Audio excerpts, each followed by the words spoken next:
बड़ी खबर आ रही है। प्रधानमंत्री मोदी ने नेतन्याहू से फोन पर बात की है। बड़ी जानकारी आपको दे दें, नेतन्याहू से फोन पर बातचीत प्रधानमंत्री नरेंद्र मोदी की हुई है। प्रधानमंत्री ने नेतन्याहू से फोन पर बात की है। अब ये किस संदर्भ में, क्योंकि बहुत सारे जो भारतीय अलग अलग जगहों पर फंसे हैं, एक प्रयास भारत के प्रधानमंत्री का है कि हर जगह बात करके क्या एक तरीका किया जा सकता है कि वहां से लोग वापस आए। रोहित हमारे साथ है, मंजीत भी हमारे साथ मौजूद है। मंजीत, जरा ये बताइए, नेतन्याहू से फोन पर ये बात किस संदर्भ में, कुछ पता चल पाया?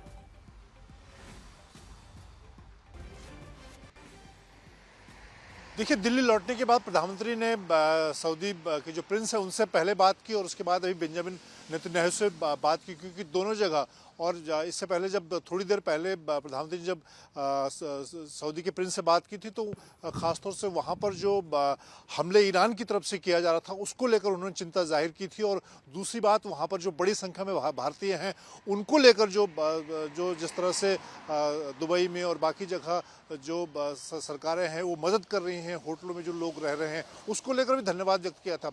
इसी तरह से इस वक्त, क्योंकि अगर हम इजराइल की बात करें, बेंजामिन नेतन्याहू वो एक उनकी बड़ी भूमिका है इस पूरे इस ऑपरेशन में, जिस तरह से इस बार ईरान पर हमला किया गया। और ख़ुद प्रधानमंत्री नरेंद्र मोदी अभी कुछ दिन पहले ही इजराइल से होकर आए हैं, तो अभी की बातचीत में बहुत डिटेल जानकारी नहीं दी गई है, लेकिन ये साफ तौर पर कहा जा सकता है कि अभी जो हालात हैं ख़ासतौर से ईरान पर हमले को लेकर उस पर ताज़ा जो जानकारी है और भारत किस तरह से इन चीज़ों को देखता है इसको लेकर बिल्कुल मंजीत, ये बहुत ज़्यादा ज़रूरत इस वक्त यही है, जो आम लोगों की सुरक्षा है उसको प्राथमिकता दी जाए और युद्ध को जल्द से जल्द खत्म करने की ज़रूरत को प्राथमिकता देने की बात प्रधानमंत्री नरेंद्र मोदी ने नेतन्याहू से कही, जो अभी तक खबर सामने आ रही है। रोहित, ये बात हुई है प्रधानमंत्री नरेंद्र मोदी और बेंजामिन नेतन्याहू की। क्या आपको लगता है कि बातचीत के जरिए, देखिए बातचीत के जरिए ही कोई ना कोई समाधान, कोई ना कोई हल निकलता है, लेकिन इस बातचीत में आपको क्या लगता है, क्या सबसे ज़्यादा प्राथमिकता दी गई होगी?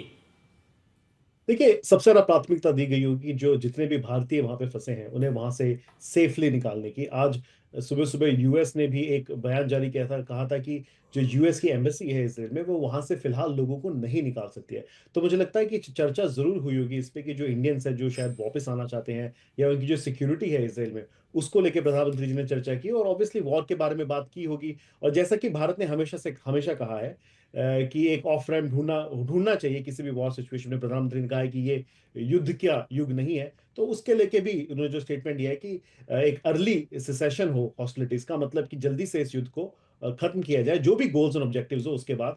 तो लेकिन प्राथमिकता जो है वो मुझे लगता है कि भारतीय जो वहां पे है उनकी सिक्योरिटी को लेके की होगी।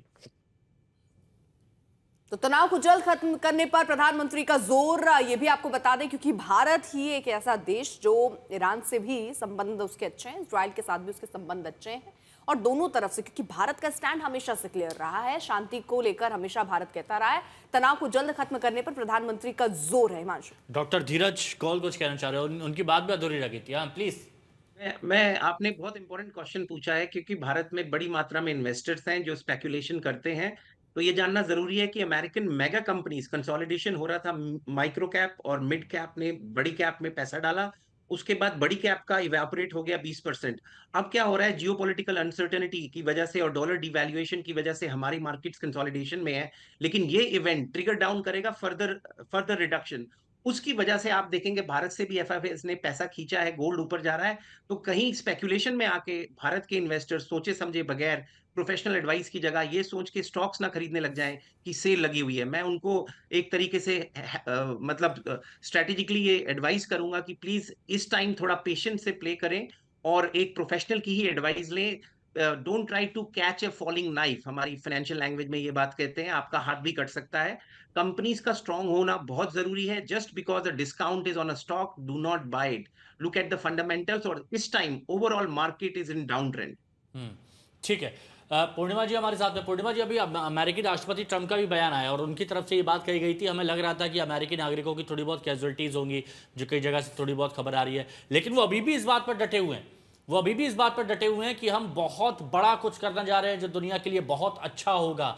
और ये वो जब भी कुछ करते हैं जगह जगह स्थिरता वाले हालात ले आते हैं, लेकिन उनको लगता है कि वो बहुत बड़ा परोपकार कर रहे हैं और बहुत अच्छा काम कर रहे हैं, और उनको तो ये लगता है कि उनसे बेहतर कोई काम कर ही नहीं सकता है।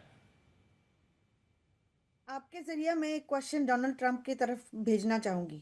Is Donald Trump ready to take the responsibility of the retaliation that is coming our way, और नहीं तो is it going to be always like जैसे इसको डिसबर्स करके कॉमन लोगों के ऊपर डाला जाएगा.